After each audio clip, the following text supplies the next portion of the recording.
Trouvez quelque chose. Trouvez quelque chose, bon sang. Restez derrière moi. Enfant de la loi!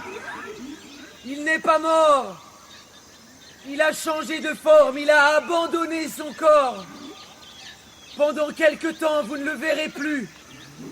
Il est tout là-haut, au ciel d'où il peut vous voir. Vous ne pouvez pas le voir, mais lui, il vous voit. Inclinez-vous devant la loi. Vous croyez que ça peut marcher? Tous ont levé les yeux. Ils jetaient des regards craintifs au-dessus des arbres. L'homme singe a réagi le premier. Le réciteur des lois a désigné le puma. La chose qui saignait et courait en hurlant. Elle est morte, elle aussi. Cela est juste et bon. Mais lui n'est pas mort. Pas mort du tout. Pas plus que moi. Certains ont violé la loi. Ils doivent mourir. Voilà ce qui est arrivé à cette chose. Car la loi est vivante. À lui l'éclair qui jaillit.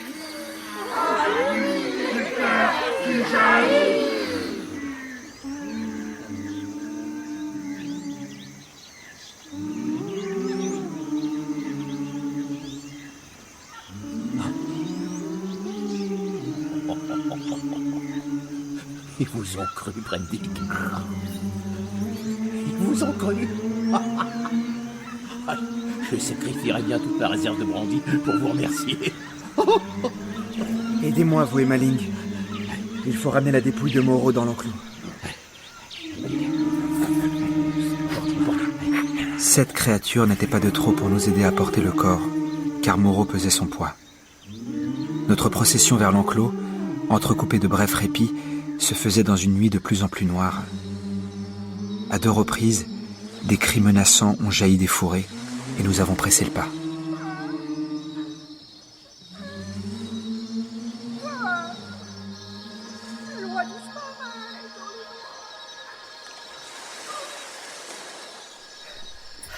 Aux portes de l'enclos, ceux du peuple animal qui formaient notre escorte sont repartis. Maling, chez qui les traits humains s'estompaient de jour en jour, les a suivis. Une fois l'enclos verrouillé, on a traîné le corps mutilé de Moreau au milieu de la cour et on l'a étendu sur un tapis de broussailles. Puis on est allé dans le laboratoire, mettre fin à tout ce qui s'y trouvait de vivant.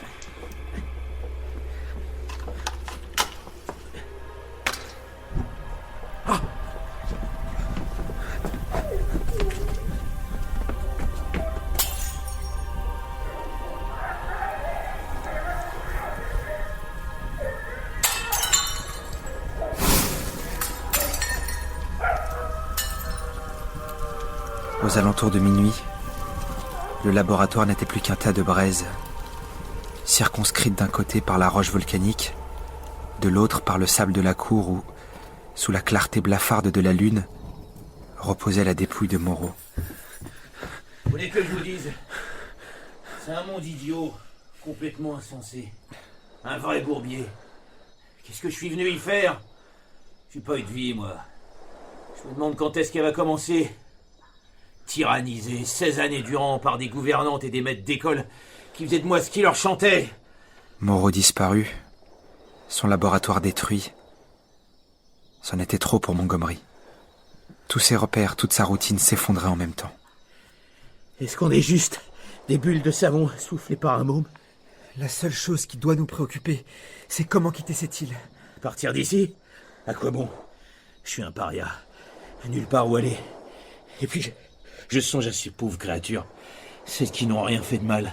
Qu'est-ce qui va leur arriver? À votre avis? J'ai bien peur. Tôt ou tard, celles que Moreau a façonnées à partir de prédateurs vont se rendre irrécupérables. On peut quand même pas les massacrer, non? Quant aux autres créatures, elles vont changer. C'est sûr qu'elles vont changer. Oh, Maling. Il a rejoint les autres. Non, il est encore sur la plage. Je peux pas le laisser partir comme ça. Je vous ai jamais dit. Mais vous avez bien vu. Maling est le seul habitant de l'île à cette pris d'affection pour moi. Qu'est-ce que vous faites? Vous buvez pas, vous, hein? Le ravagement de première. Mais Maling, pourquoi ne privez plus longtemps des rares félicités qui nous restent sur cette terre? Mais vous allez pas donner à boire à cette bête? C'est où, la bête? Vous lui voulez aucun bien? Écartez-vous, Prendick.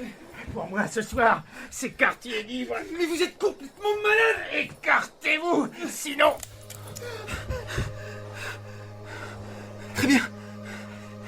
Très bien. Vous vous comportez comme une bête? Alors allez avec les bêtes!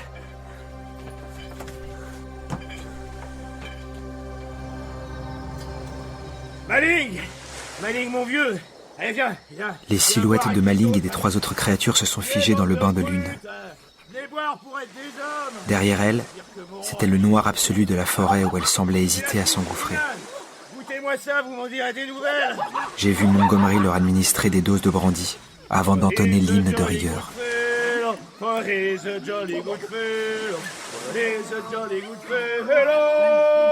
Which nobody can deny, which nobody can deny, which nobody can deny. Allez, chantez! Chantez avec moi! Allez, joli coup de vélo! Joli coup de vélo! Allez, joli coup de vélo! Allez, joli coup de vélo! Which nobody can...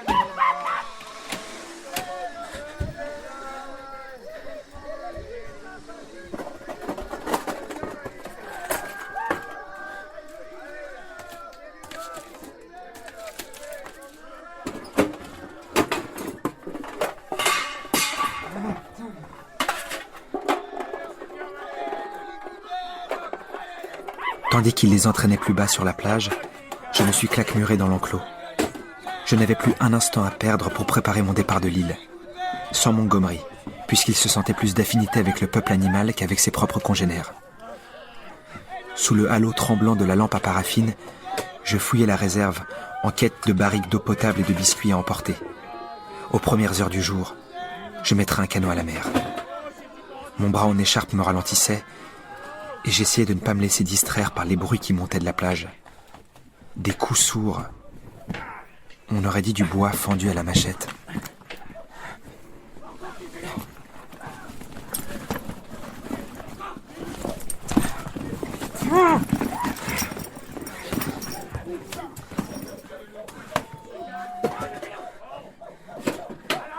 Le jour commençait à pointer quand un tumulte de voix, ça ressemblait à une rixe, mais parvenu de la plage.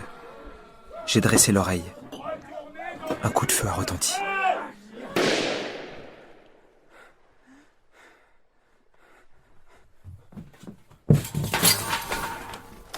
Je me suis précipité dehors en renversant une partie de mes provisions. Un bruit de verre brisé m'a intrigué, mais pas assez pour que je rebrousse chemin. Sur la plage, près de l'abri à canot, un bûcher avait été allumé. Prendick! Montgomery m'appelait à l'aide. Une langue de feu a jailli de son arme au ras du sol. Il était à terre. Mon arrivée a fait fuir les créatures vers la jungle. Le réciteur des lois, tué d'une balle à bout portant, était étendu de tout son long sur l'homme qui les avait arrosés de brandy. J'ai eu le plus grand mal à desserrer ses griffes du cou de Montgomery. La lutte pour l'alcool avait été âpre. Mordu à la gorge, Maling était mort, les doigts serrés sur le goulot d'une bouteille. Prendick, désolé pour les... Chut, ne parlez pas. Je vais vous chercher de l'eau. Tellement désolé pour... les canots. J'ai levé les yeux vers l'abri des chaloupes et j'ai vu, par-dessus le bûcher qui jetait ses dernières flamèches, les charpentes désossées des canots. 2 haches sur le sable, 1000 éclats de bois éparpillés parachevaient le tableau. Montgomery avait brûlé les canots pour se venger de moi, empêcher mon retour parmi les humains. La touche finale à ce monde insensé. Hein? Qu'est-ce que vous en dites, Prendick? Le soleil montait vers l'est par-dessus le promontoire de la baie. Son éclat illuminait toute la surface de l'océan et nous éblouissait. Qu'est-ce que vous... À l'instant où il a poussé son dernier souffle, j'ai cru entendre le bûcher se rallumer. Sauf que le crépitement venait d'ailleurs. Je me suis retourné et j'ai vu les toits de chaume dévorés par les flammes. De noirs tourbillons de fumée s'amassaient au-dessus de l'enclos. J'ai tout de suite su ce qui s'était passé. Le bruit de verre sur le sol de ma chambre, c'était la lampe à paraffine que j'avais renversée en me ruant sur la plage. Plus de provisions, plus de munitions.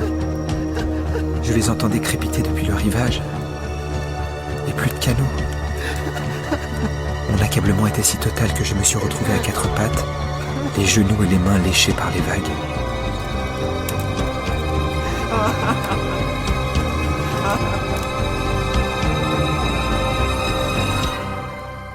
La maison de douleur. Détruite, avalée par le feu. Celui qui... Et Maling, son serviteur. Mordu L'ours renard de Persemo. Tu es mordu par le réciteur des lois. Elle les a enfuis quelque part et ne sait plus où. Le feu sur le croquis. Pourquoi il ne tient plus debout dans la hutte des compteurs veilleurs? C'est l'homme singe. Celui aux 5 doigts, aux mains agiles, qui nourrissait le feu. Il ne vient plus ici. Je l'ai vu sortir de la ravine. Il marchait à 4 pattes. Depuis que la maison de douleur n'est plus, ni l'homme singe, ni le satyre Ne viennent ici. La hyène à 4 pattes. Elle rôde autour de l'homme seul. L'homme à l'odeur fade.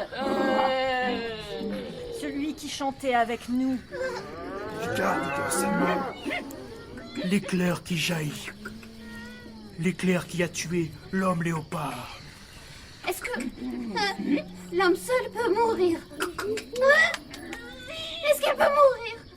Comme l'autre avec le fouet. L'homme seul peut mourir si la hyène parle. Le surprend. Si elle...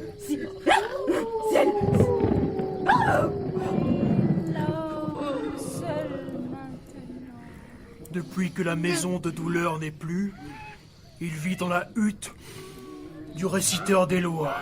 C'est là qu'il dort. C'est là qu'il avale la mangeaille.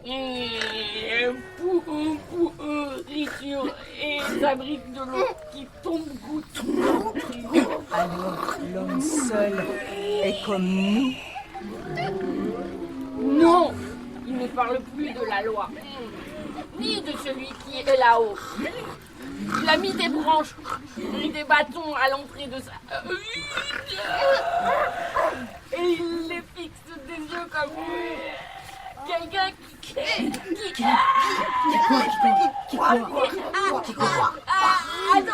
ça me revienne. Le feu se recroqueville. La loi se recroqueville. Et les mots courent sur leurs petites pattes et s'enfuissent. On ne sait où. Comme quelqu'un qui a perdu le sommeil, je restais de longues heures à fixer la piètre barricade érigée à l'entrée de ma hutte. Je ne m'y sentais pas plus en sécurité que n'importe où sur cette île. Mais j'avais au moins de quoi manger. Et l'espoir de gagner, peu à peu, la confiance du peuple animal. Chaque glapissement, chaque feulement ravivait mes craintes. J'avais enfin fini par m'endormir quand le bruissement des branchages m'a fait sursauter. Tous mes muscles se contractaient tandis que ma barricade se défaisait, brindille après brindille. Qui est là? Qui est là? C'est moi, maître. Qui es-tu? Ils disent qu'il n'y a plus de maître. Mais je sais, moi, je sais. Je t'ai vu faire jaillir l'éclair. Tu parles et j'obéis, maître. Où sont les autres? Ils se rassemblent dans une hutte là-bas. Ils disent qu'il n'y a plus de maître, plus de fouet, plus de maison de douleur. Mais je sais, moi, qu'ils ont tort de dire ça. Oh, maître. Ils ont tort, oui. Et toi, tu es fidèle. J'ignorais que parmi toutes les créatures issues du laboratoire de Moreau, il y avait cet homme-chien. Sa tête robuste, carrée, ses yeux noisettes et ses paupières tombantes faisaient penser à un épagnol ou à un Saint-Bernard. Sa loyauté, en tout cas, allait m'être précieuse pendant le reste de mon séjour sur l'île. Les 10 mois, au cours desquels la régression du peuple animal n'a fait que s'accentuer.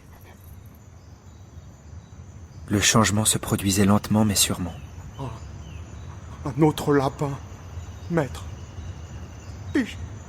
Des chis. Oh, des chis. Oh. La hyène, porc. Oh, c'est sûr. Restez alerte. Vigilant. Oh. Les premiers temps, l'homme-chien osait rarement s'éloigner. Sa crainte de rencontrer la hyène porc expliquait en partie son attachement envers moi. Mais au fil des jours, il parlait moins, aboyait plus. L'animal velu, le quadrupède, reprenait l'ascendant. Imaginez un langage perdre en précision, en clarté. Des mots, des phrases entières se transformaient en sons gutturaux, insaisissables. Tu dis ? Cela arrivait aussi bien à l'homme-chien qu'aux autres créatures de la ravine.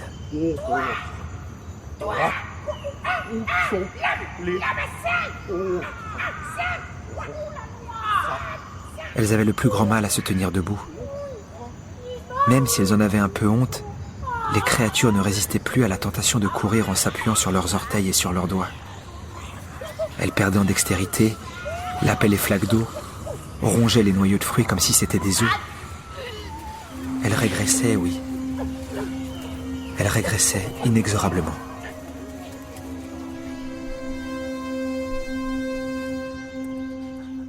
L'homme-chien, mon fidèle compagnon, s'éloignait de plus en plus souvent. Dans les derniers jours avant sa disparition, je lui ai demandé de me montrer la hutte où les créatures se réunissaient. Elle se trouvait à l'est de la ravine, non loin des fumerolles qui s'échappaient des roches. La hutte était déserte à présent, plus personne n'y venait. En découvrant les vestiges d'un feu, un immense foyer qu'ils allumaient eux-mêmes et qui avait dû réchauffer des dizaines de créatures, j'ai pu mesurer jusqu'où ils s'étaient rapprochés des hommes. Sur une paroi rocheuse, des silhouettes animales avaient été tracées au charbon.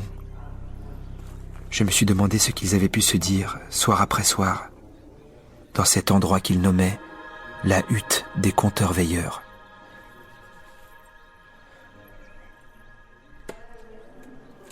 Ce n'est que vers septembre ou octobre, 10 mois après la mort de Moreau, que j'ai entrepris de construire un radeau pour quitter l'île. Mon bras avait retrouvé sa vigueur et je pouvais enfin me servir de mes 2 mains. Quelque chose de froid a effleuré mon talon. Je me suis retourné. C'était le petit paresseux. Depuis qu'il avait regagné les hautes branches, il n'en descendait que rarement. Ses grands yeux noirs clignaient sans cesse. Il m'implorait pour que je le suive. Dès le seuil de la forêt, il a grimpé sur les troncs. Il avançait mieux en s'agrippant aux lianes que sur le sol. Et j'ai vu, soudain, ce qu'il voulait me montrer. Sur un espace piétiné, l'homme-chien était étendu sans vie. Accroupi près du corps, la hyène porc le lacérait de ses griffes en grondant avec un ravissement obscène. La vivisection de Moreau avait peut-être humanisé ce fauve, mais il n'en restait plus rien de visible. La hyène porc a hérissé les poils avant de bondir sur moi. J'ai braqué mon revolver et visé entre les yeux, comme je l'avais fait pour l'homme léopard.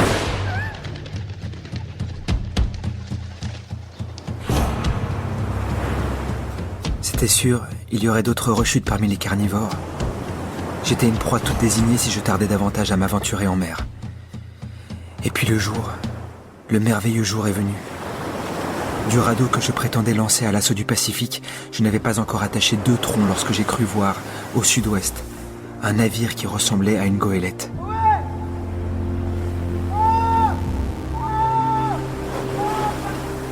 Vu de plus près, c'était un simple canot, gréé en voile aurique. 2 hommes étaient assis sur le pont, mais très bas et comme affaissés. Leur canot faisait des embardées, comme s'il n'était pas dirigé. Au bout de quelques heures, la marée l'a fait échouer à une centaine de mètres des ruines de l'enclos.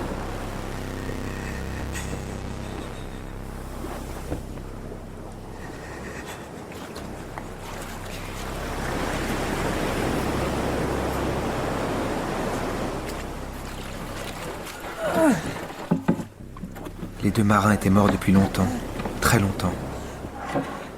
Quand j'ai incliné la barque pour les faire sortir, ils se sont émiettés comme de la sciure. L'un d'eux avait la chevelure rousse du capitaine de l'Ipecacuanha, celui qui m'avait abandonné dans les parages de l'île.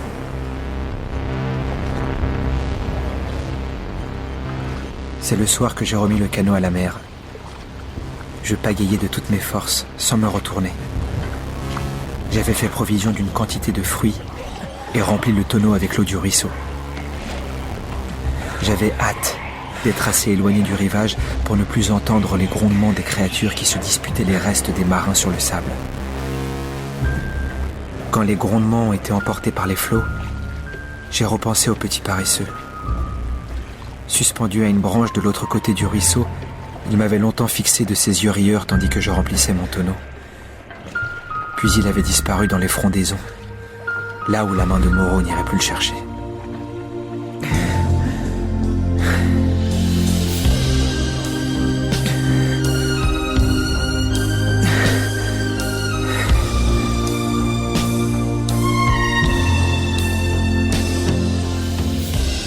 Après avoir dérivé pendant 3 jours, mon oncle a été recueilli par un brigantin qui avait appareillé à Samoa et navigué vers San Francisco.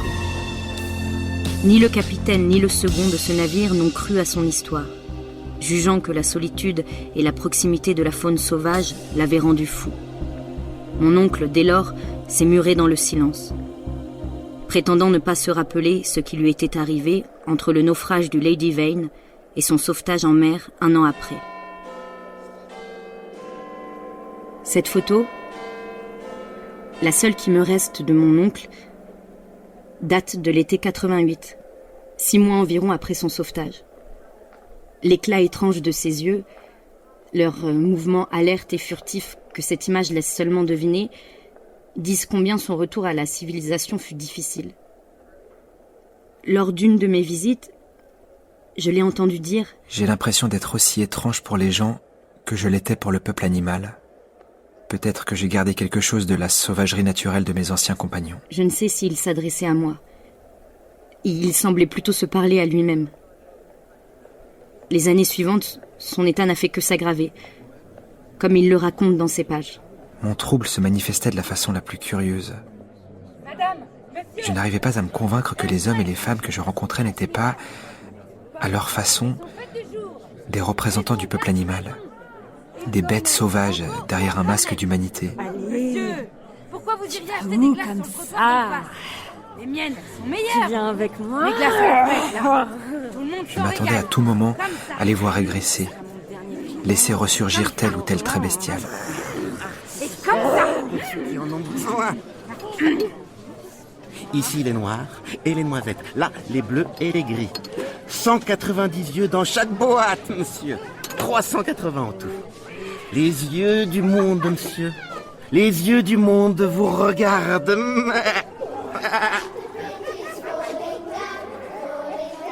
Offre à Dieu la louange comme sacrifice, et accomplis tes vœux envers le Très-Haut. Puis appelle-moi au jour de la détresse, je te délivrerai et tu me glorifieras.